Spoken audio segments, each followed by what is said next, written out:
Good evening and welcome to this week's Black Mental Health is Black Health. I'm your host, Bronwyn Lucas, Miss B, the Black Couch Therapist, here to talk to you about all things that impact the Black community and mental health. Our guest today is David Landry, and he'll introduce himself in a few minutes. If you've been here before, you know what we do. We got to take those deep breaths to breathe in, decompress, de stress from the day before we move on. So here's how we do it. I'll count in to four very slowly, and you'll breathe into four, into that slow count, and then you'll breathe out. So let's get it done. Breathe in, two, three, four. Out. Two, three, four. In. Two, three, four. Out. Two, three, four. One more. In. Two, three, four. Out. Two, three, four. Well, how was that breathing for you, David? It was nice and relaxing. Yeah, that's really cool. Awesome, awesome. Um, well, our guest tonight is David Landry, and tonight we're talking about why celebrate Black History? What's the big deal? So we're going to discuss that tonight. But before we do, David, you get to introduce yourself and tell us something cool about yourself. Well, hello. Thank you so much, Dr. Lucas, for allowing me to come out Just Miss and Lucas. this. Thank you so much for coming, allowing me to come out on your platform and speak to your audience. My name is David Landry. I am a native Houstonian and co-owner and founder of Class Bookstore. And like I said, I'm happy to be here. Oh, something cool about myself. Yeah, what's something cool about you? So from college, I have a friend of mine, literally like my best friend. Shouts out to Dominique Roots. We have a hip hop group called DNN, and we have been together since 2007. And we do music that talks about Black empowerment. So that's something cool about this. Awesome. That is cool. We might get to talk about that some more at a later time. That is way cool. Well, tonight we're talking about Black history. Why bother to celebrate?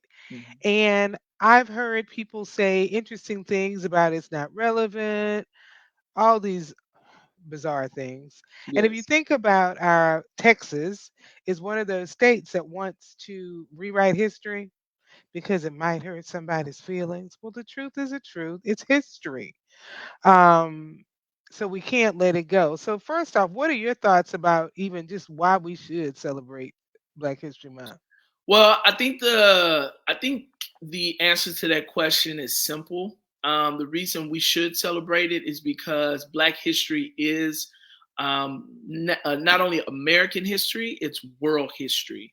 And so, if we don't have a problem with being in Texas and studying Texan history twice in our academic career, like compulsory, we are required by state law to study Texas history in the fourth and the seventh grade, then we shouldn't have a problem with studying Black history either. I like that. And it is compulsory. Fourth and seventh grade, you have to do it. And back in the day, in order to get a teaching certificate in the state of Texas, you had to take Texas history, regardless of what you were teaching. There you go. I was a special ed major. I had to take Texas history again, as you say. So I like that viewpoint. We got to take that. That's part of history. Yeah. Let's just go with it. You know, I know and you know, but we're going to talk to our audience because there might be somebody who doesn't know about the role Carter G. Woodson played in Black History Month. I'll let you start. Tell us about your thoughts about Carter G. Woodson. So, so when we talk about Black History Month and we talk about the celebration of the accomplishments of the contributions, etc., of Black people, not only in America but also throughout the diaspora, we got to give it up to Carter G. Woodson. Dr. Woodson was I believe he was the second graduate of Harvard, like second black PhD from Harvard. The first one was W.B. Du Bois. And Carter G. Woodson recognized that black people throughout the country, um, not for the lack of trying, we just weren't taught in school about us. And so he decided to take it upon himself to gather this history and bring it out in the month of February. So many people feel like, ah, man, I chose y'all chose February because it's the shortest month of the year. Well, Not so. the reason why he chose it was because of the fact that Frederick Douglass and Abraham Lincoln were born in February. And so Carter G. Woodson said, okay, this is the time that we're going to take. And it initially started as a week. It wasn't even a month at first. So the fact that we even were able to evolve it and grow it to a month is nothing short of amazing. So, like I said, we got to give it up to Dr. Carter G. Woodson for his contribution and making it a thing that we have. And it was, during his day, it was called Negro History Week. Um, and it was, and even to get it as a week of study was amazing. Um, and one of the things he realized was that when he began to try to study Black history, he couldn't find anybody in the books. It was like, why are these people, why are we not in history books? And he had to search and search and search. I know some people look at this as a time of being inclusive, but it's because we were not included that Black History Month even began. And Right. the first, just since we're dropping a little historical knowledge about Black History Month itself, the first Negro History Week was in 1926. Wow. And it did not become Black History Month until 1970. So all that time it was a week celebration, and it grew to a month long celebration. Yeah. And some people, like you say, oh, well, why? Well, we have Women's History Month, we have Hispanic Heritage Month, we have Yep. Asian Pacific Islander Month. And you know what? The sad thing is that we have to have it because these are all marginalized groups that do not find their way into the history books. And even today, now in Texas, we're looking at, well, we don't want to talk about slavery because that might hurt somebody's feelings. It happened. If ignoring history doesn't make it go away. So I think it's very important that we continue to say, no, we got to deal with what's here. So that's kind of how we got to where we are. Um, what would you say to someone specifically in Texas that says, well, we don't really, there's no room for that. They don't teach it in school. Oh well. What would you say to someone who has that viewpoint? Man, you know what? To be fair and honest, if that person's a black person, I would Mhm. I would definitely tell them start with your family history. If you feel like all the stuff that we're learning about black people is irrelevant and nobody cares and all that stuff, start with your family history. Start with who your parents are. Start with who your grandparents are.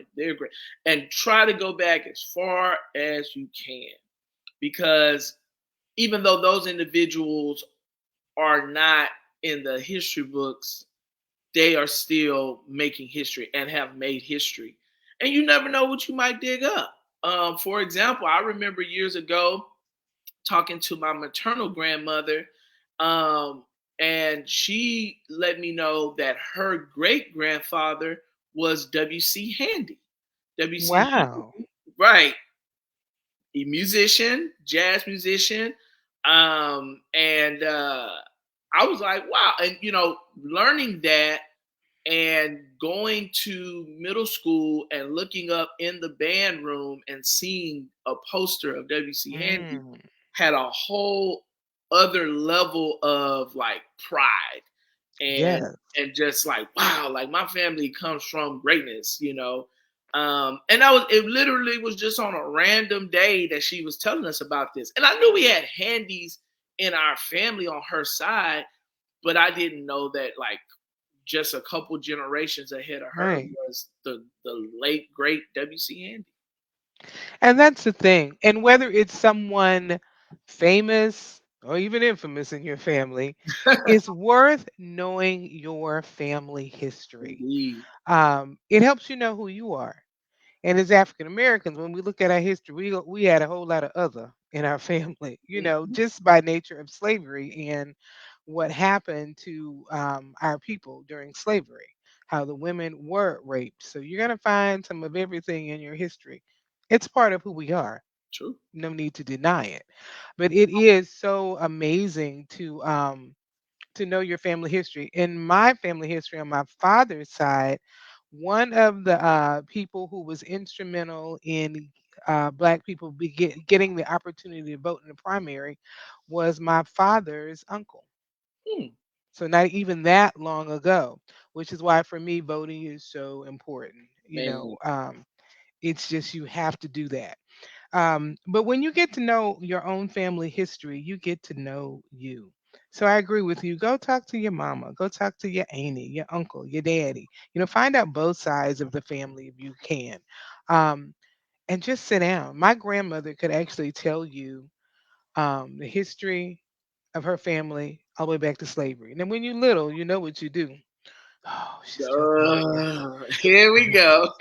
However, I remember just bits and pieces of it, just enough. My and one on my father's side, the first black postmaster in Texas was Whoa. on his side. So you'll be surprised when you study your own history. I had the opportunity to interview one of my dad's relatives. Oh, it's been years ago. She was 102 Hmm. and she knew her history. So we all have that history. What about this whole idea about, well, it makes people uncomfortable to talk about history? Man, you know what? When we discuss American history, Black history, world history, there always is going to be a segment of the population that is angry, Hmm. because it reminds them of their ancestors and how they oppress a marginalized people.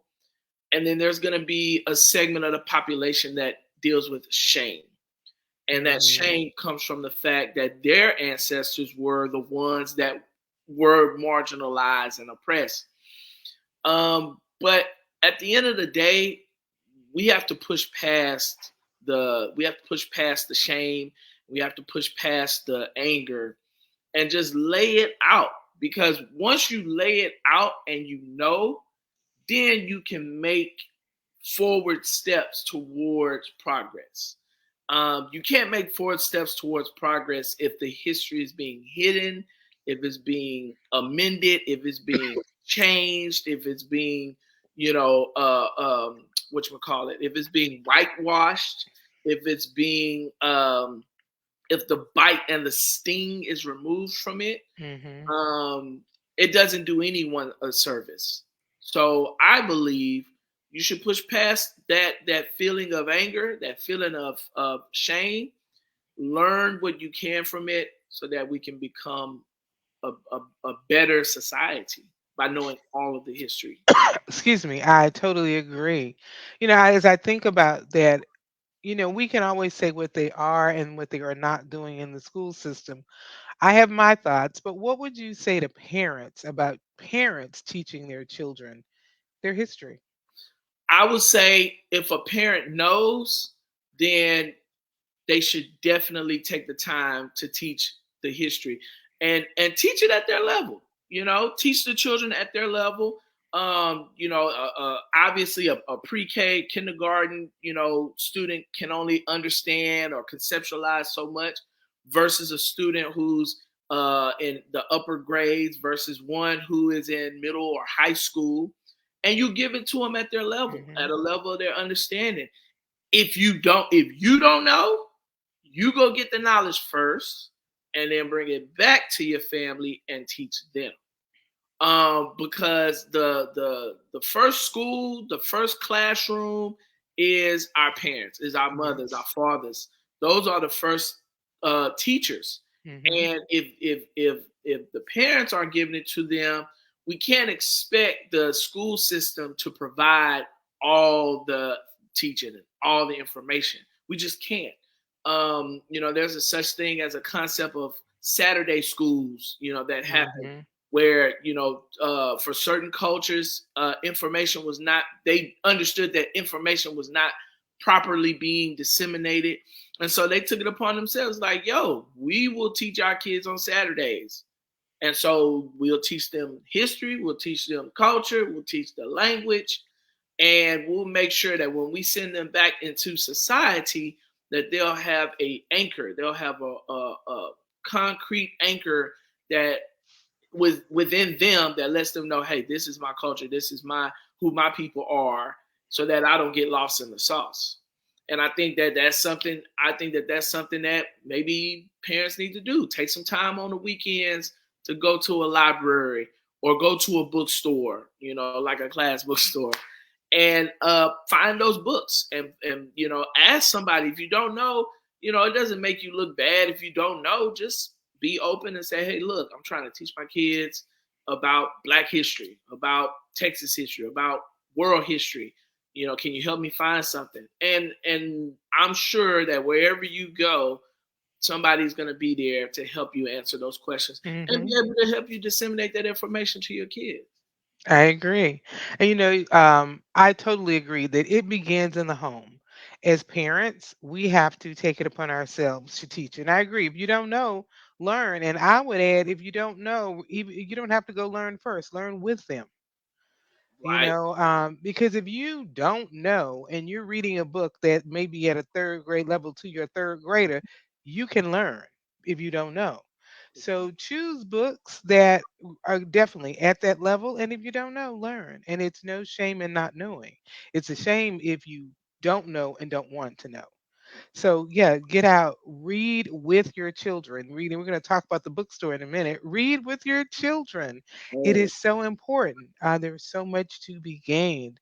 I know whenever I give a little chocolate child a book, I believe in giving books for gifts. It's going to have chocolate colored people in the book. yes. I'm not giving. I'm not giving black children books that don't have black people in them because they're going to see enough of that, and I want to do my part in help balancing what they see.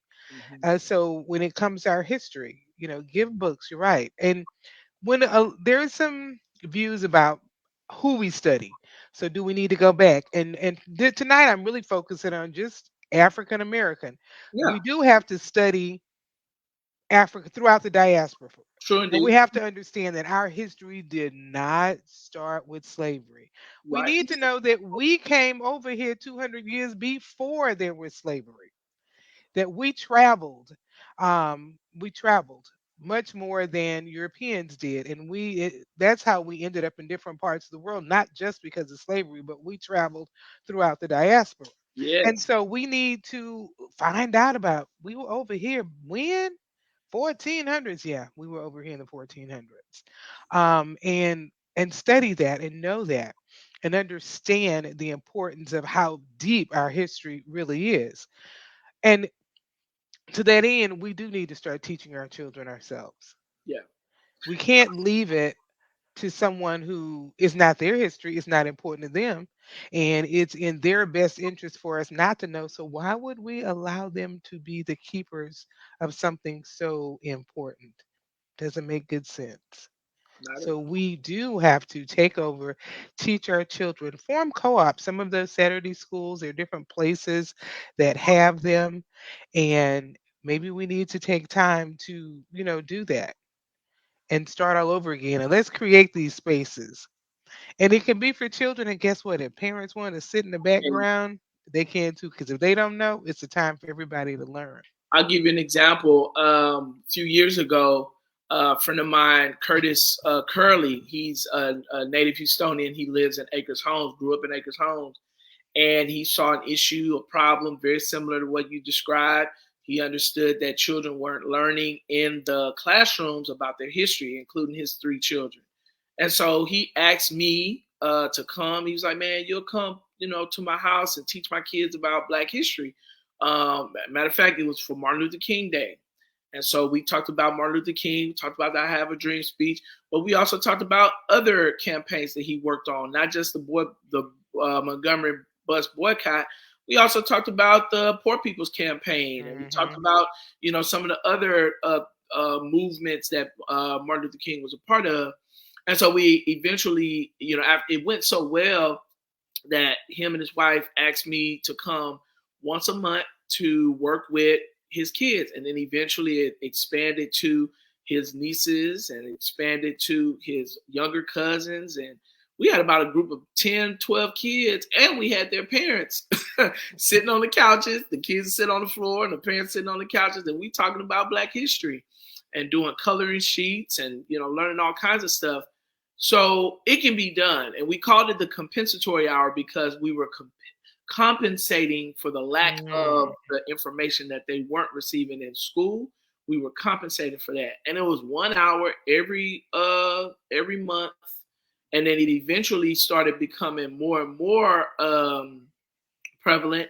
We were able to take it out of his house. We went to a local library near his home, and eventually we went to one of the community multi-service centers in Acres Home. And so we're thinking about bringing something like that back. Mm-hmm. Dr. Daniel Black, we brought him down last year in November, and one of the things that stuck with me, he said that Black people need to create more spaces and places for us to learn our history and learn who we are and learn our culture. And I think we may need to bring that back. So don't be surprised if you hear us talking about bringing something similar to the compensatory hour to Class Bookstore. Love it. And I've actually been thinking about doing something. I have a meeting later this month about unrolling an idea to do something similar. Cool. So I might have to call you again and we collaborate. For You've sure. already done it, so hey, I don't need to reinvent the wheel. We have a few minutes left. It's winding down quicker than you think. I want to know about your bookstore. We've been talking about books and Mhm. reading. Um, Tell my audience about your bookstore. Thank you. So I'll give you the elevator speech. Class Bookstore. We are a mobile, online, and brick and mortar bookstore. We started during the pandemic lockdown. November 2020 is our official month of origin. And we started online first. Had a website, built it out. Eventually, a couple months later, in 2021, January 2021, we started doing pop ups around the city. And so we did pop ups for about 2 years, selling books, and people asking us, "Man, when y'all got a brick and mortar, y'all got a brick and mortar." So I guess me and my wife looked at each other one day and was like, "Hey, we got to figure out how to get this brick and mortar thing." But we would look at real estate and couldn't find anything affordable. And then God got into it.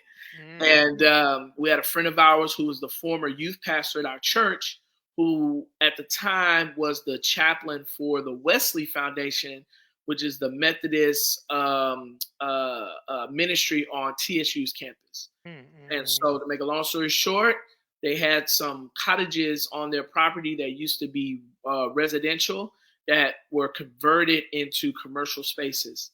And so, as a joke, we were like, "Man, you should let us come in here and do some pop ups every now and again." He said, "I'll do you one better, man. I'll cook you up a lease and you can sign it and we can get you in here and you can build it out how you want." And so that's why I said it was a God thing, because it had been years since he had been our youth pastor at our church, but we maintained that connection, and he, thought of us to even move us in there. And we've been in there since December 2022. Built out the store. So And wait a minute. Black people don't read? How you making money? Who you selling books to? What do you so say to that statement? I mean, I think it's funny because that's a myth. All the people Yes. who we encountered have been our great supporters. They've bought books from us. They come to our pop ups when we have them. When we have events, they come out in droves. And it's a myth. Black people are reading. Black people are disseminating information.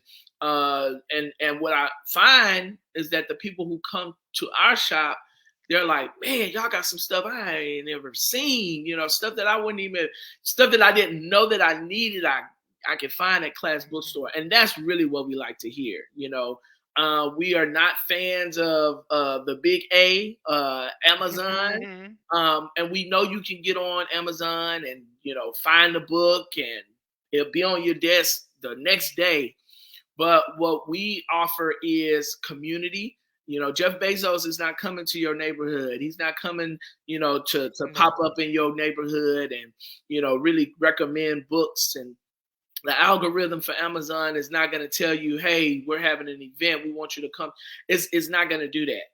And Well, so can that's what people we provide. order online from your store though if they were in another city? Do you have a Yes, website? we do. What So is your it's website? www.classbookstore.com. www.class, just like it's spelled out under my name, classbookstore.com. Our social media is everything is Class Bookstore. We're on Facebook, Instagram, Twitter, TikTok, YouTube, all those different platforms. And we also have a newsletter, a weekly newsletter that we send out to our what we call classmates. And I like that. we have our different events that we promote. We have a first Sunday poetry night that we do every first Sunday of the month. We have a ladies first Saturday. So every first Saturday of the month, we have an event for ladies to come and purchase books and get discounts on things. And we have snacks and refreshments for you all. And then we also have other author events. So local independent authors, if you're looking for a place to sell your book to directly to your people, hit us up in the email, classbookstore@gmail.com. We want to be not just people who sell books to you, but we also want to provide a community space where you can just come and be. We play music in the shop, and we try to make it very homely. We call it the residency because we want you to feel like you're at home when you step in the Class Bookstore. I feel your passion for your bookstore. I can't wait till I come back to Houston. Next couple of months, I definitely plan to come by. Let us know. And for those of you, I put it in the chat, but those of you who are listening again, it's classbookstore.com. Check them out. See, support black businesses. You see a book you want, order from them. Okay, you got to wait. You might not be there the next day, but you're going to get it. Wait a little bit and think about who you're supporting. Check out the bookstore, call and say, hey, what do you recommend? Because sometimes we just need that. If you have children in your life, whether it's children, grandchildren, nieces, nephews, uncle, you, whoever, books, books, books. And like he says, it's a myth that black people don't read. If so, he wouldn't be in business. Business would not be going well for him if that was true. It's the same as black people don't go to therapy. We do. Yeah. So, we want to support that. We like to end the show with a call to action. And my first point would be to celebrate your history. Black history is your history. Don't be ashamed of it. Don't think it's something we shouldn't know. If what you don't know, go learn. And if you're like me who loves history and loves to read, there's always more to learn. I love the idea of get to know your family history. The good, the bad, the ugly. Because guess what? Everyone's family, we can tout out those wonderful people who've done this, and there's some we don't want to talk about. But know everybody, it's your family. Mhm. Get to know your family history. It is important. And lastly, always vote, vote, vote. We're coming up in March on Super Tuesday. We'll have a show before then, just looking at some of the things we need to vote about. It I'm just going to say vote, vote, vote, be an educated voter. And we'll talk more about that. Would you like to have a closing remark, David? I just want to say again, thank you so much for inviting me to your platform to speak to your audience. I truly appreciate it from the bottom of our heart, and we'll love to see you at Class Bookstore. Thank you. You're welcome. Check them out, guys. If you're not in Houston, you can check them out online. And I will see you next week. Oh, yeah. Check out my Well, on this page, I post a positive thought every day. So we'll talk more about that. See you next week.